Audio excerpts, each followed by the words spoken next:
I want to talk about insecurities. And insecurities are interesting because it's amazing how often we try to act like we don't have any, how we act like nothing bothers us, that we're so, invulnerable. That's the word I'm thinking of right now. Like we're like walls of steel and stone and nothing can get to us.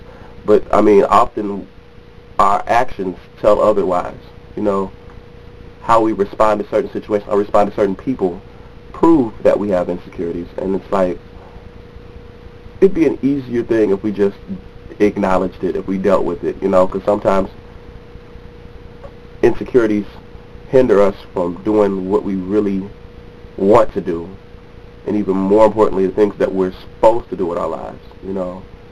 I always go back to this one. It's like I've always wanted to do music, but I always heard well, what's your backup plan? Okay, that's cool, but okay, so when you get your degree, you're gonna get it in music education. I'm like, no, I want to be a singer, a songwriter. Why do I want music education? We just want something to fall back on, they'd say. And I would be like, okay, so are you telling me you don't think I'm good enough?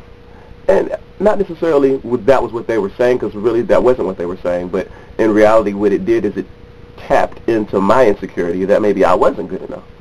And so it left me pulling back often. It left me not going full steam ahead with my dreams, because I was always left feeling like, well, maybe I'm not good enough. Maybe I don't know what I'm doing. Maybe I'm not as good as I think I am.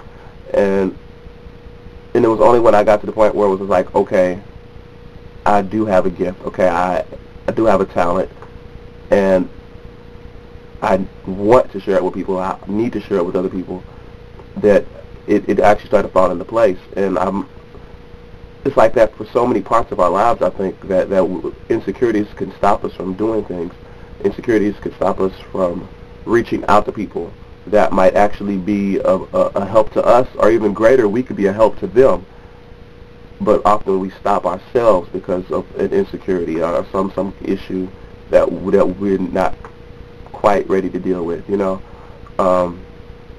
Another thing that crossed my mind is, and it's something that I've heard people say a lot of times, like, so and so just hates me, and I don't know why they hate me. They just don't like me. I don't even know why they don't like me.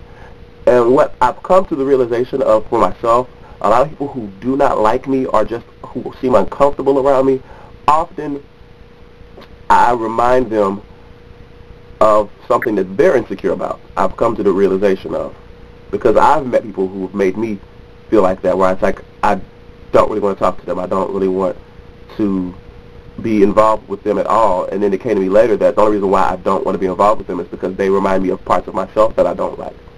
And it's like, why would you want to be around someone who reminds you of things about yourself you don't like? So I think that has a lot to do with it. So when people act dumb around you for no apparent reason, that might be it. But yeah, insecurities. We all got them. Let's stop pretending we don't. I'm CJ Conrod. I'll be around.